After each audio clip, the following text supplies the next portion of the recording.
আর নজর রাখবো বসিরহাটের দিকে। বসিরহাটে গ্রেফতার দাপুটে তৃণমূল নেতা। গ্রেফতার জেলা পরিষদের কর্মাধ্যক্ষ শাহানুর মণ্ডল। 2021 সালে ভোট পরবর্তী অশান্তির অভিযোগ এই নেতার বিরুদ্ধে। অনুপম প্রতিনিধি আমাদের সঙ্গে রয়েছেন, সরাসরি অনুপমের থেকে জানবো। অনুপম, ঠিক কতটা দাপুটে ছিলেন এই নেতা, কি কি অভিযোগের বিরুদ্ধে?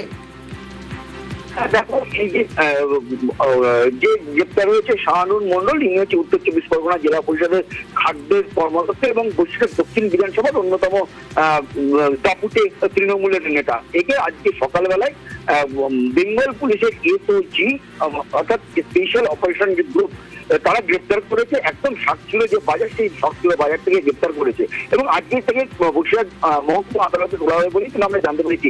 এই যে শাহানুর মণ্ডল, এর বিরুদ্ধে কিন্তু 2021 সালে ভোট পরবর্তী হিংসা এবং তারপরে একাধিক সরকারি জমি থেকে নিয়ে জোর করে জমি দখলের অভিযোগ রয়েছে। তারপরে এই যে 2026 বিধানসভা ভোট যাবে, এই ভোটের আগে সাতক্ষীরা বাজার সহ বিভিন্ন এলাকায় বিরোধীদের অর্থাৎ বিজেপি সহ বিরোধীদেরকে ভোটের প্রচার করতে বাধা দেওয়া, বিরোধীদেরকে হুমকি দেওয়া, ধমকি দেওয়া, এরকম বিভিন্ন একাধিক অভিযোগ কিন্তু তার বিরুদ্ধে ছিল এবং আজকে সকালবেলায় কিন্তু এসওজি তাকে গ্রেপ্তার করেছে এবং আজকে বসিরহাট মহকুমা আদালতে তাকে তোলা হবে। এবং এই যে শাহানুর মণ্ডল যে গ্রেপ্তার হয়েছে, তাতে কিন্তু রীতিমতো খুশির হওয়া কিন্তু বসিরহাটের মানুষের, তার কারণ আজ কিছুক্ষণের মধ্যেই কিন্তু লাড্ডু বিতরণ হবে বলেই কিন্তু আমরা শুনতে পেরেছি।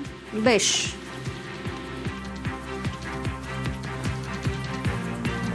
দীর্ঘদিন ধরে বসিরহাটের ত্রাস, অবৈধ চোরাচালানকারী, মাফিয়া, গুন্ডা এই শাহানুর মণ্ডল প্রত্যেকের ঘর বাড়ি লুট করেছে, জমি জমা লুট করেছে, অবৈধভাবে ভোট পর্যন্ত লুট করেছে।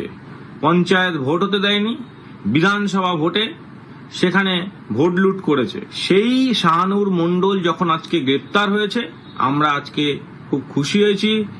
গোটা বসিরহাটের মানুষ আজকে খুশি হয়েছে।